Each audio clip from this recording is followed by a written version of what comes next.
Nestled in the Berkshires is the town of Salisbury, Connecticut, a quintessential American town which is home to 3,000 and has a rich history steeped in the American Revolution. History defines the culture of the town, as many prominent businesses and families have been established over generations. The Holly family, a well-known name around town, ran a successful pocketknife business.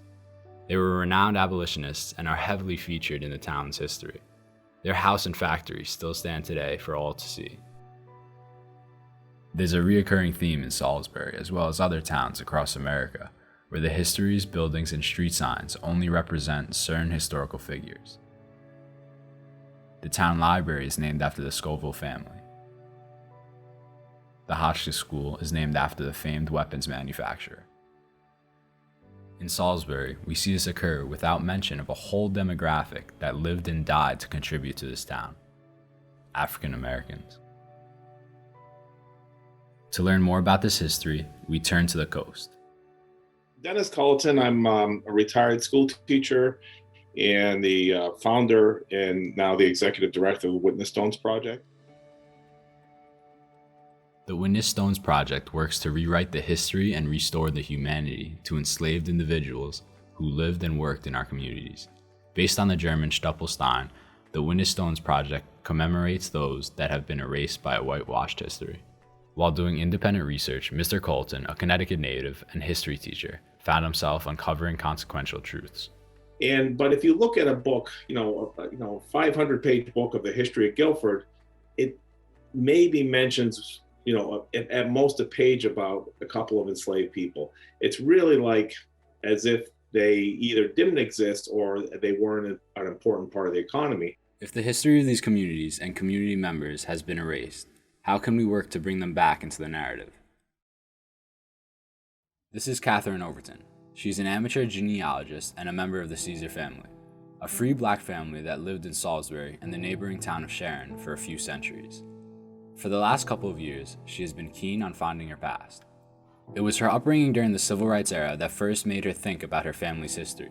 This was around the time of the early 60s, the mid 60s, when the civil rights movement was going on. So I was seeing a lot of things going on television, the marches and the protests, and I didn't understand why is all this happening?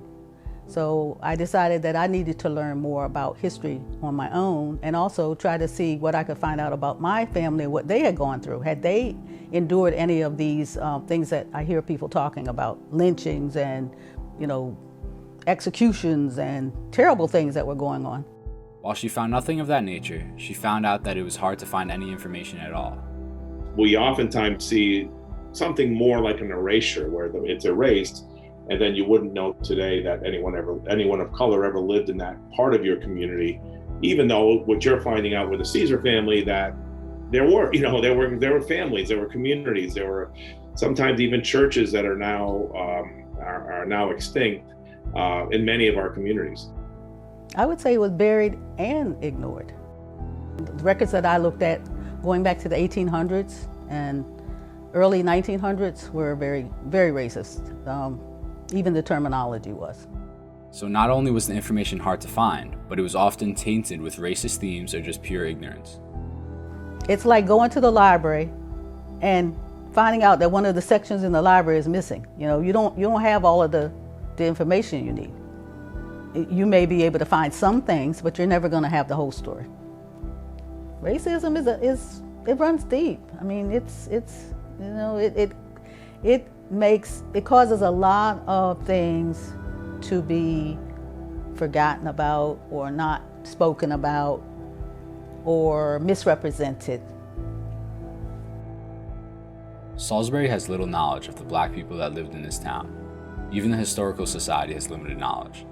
However, that is not a complaint against the town of today, but rather the country of the past that did not want them remembered, something that Miss Overton is trying to rewrite through her journey.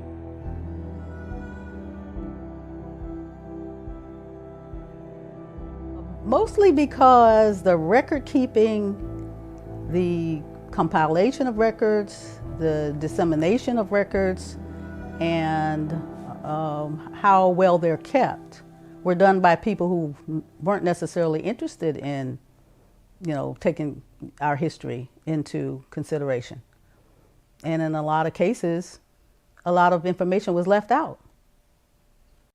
However, despite the challenges and with a lot of digging, Miss Overton was able to find valuable information, some of which got her very excited. Well, there were several what I call aha moments. But I guess one of the most emotional ones was when I came across records, actual name of my Revolutionary War ancestor in the official records of the Connecticut State Archives. Yeah, I found his attendance records. I found where he was located. That was very exciting because I never thought I'd ever see that much information on somebody that far, back. The lady at the National Archives actually told me I had more. She said, your jacket has more information in it than we've seen in a long time for an African American. So I was very happy.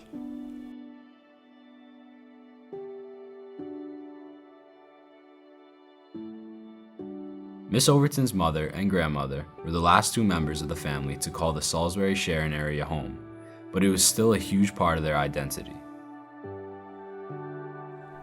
She was standing outside of her apartment building with her bags packed, saying that she wanted to leave, get the train to go back to Sharon to visit her mother. This was when she was in her probably 80s, just before my mother moved her to Washington, D.C. They worshiped there. The newspaper articles that I found online, especially in the Lakeville Journal, talk about their school life, talk about some of the parties they attended. So it's like reading Facebook. It's like reading Facebook, only I'm going back in time and I'm finding more information about them, just like you would now if you went on Facebook and looked at somebody's profile. It is clear that Salisbury and Sharon are not just places on a map, but rather locations where people built their lives. Part of her journey is proving that people of color are just as ingrained in this town's history as any other. Without Black history, there is no American history. We built this country physically, and if you take the narrative out of American history, you don't have the whole story.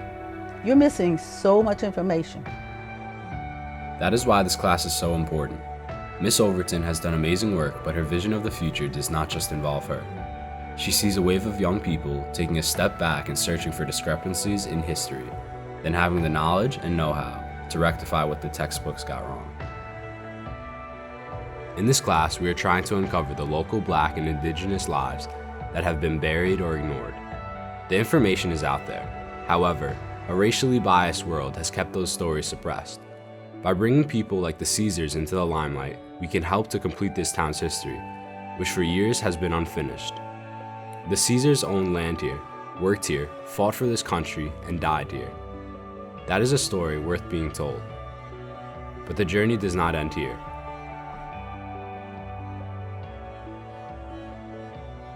Black and Indigenous people still have yet to have had their story told in a country that for hundreds of years has refused to acknowledge them, instead actively sweeping them under the rug. So while this is a history class, it is more indicative of a larger message, that young people can help to remember forgotten citizens and to strive towards change and a better, more tolerant, and more educated America.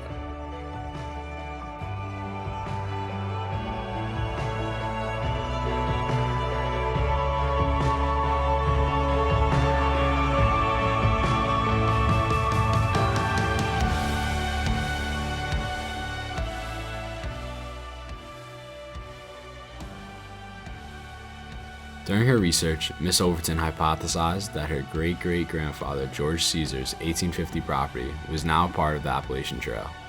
So, one fall Sunday, we decided to trek up to the campsite to see if we could prove her theory.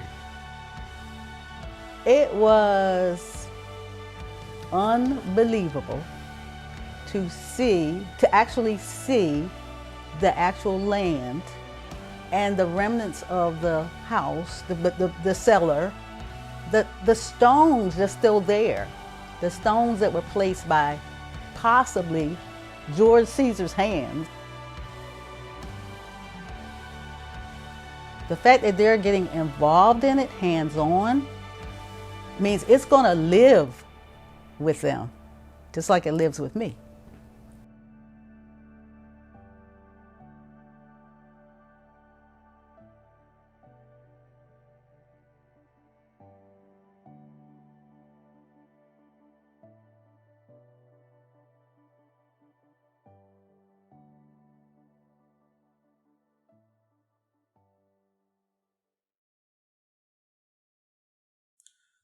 Will you continue to research and tell stories to your kids and grandkids?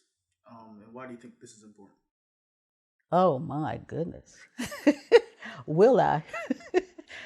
They'll be telling me to please stop. I do plan to continue because I don't ever feel like I've finished. I may have completed a certain segment or a certain generation research, but there's still more out there.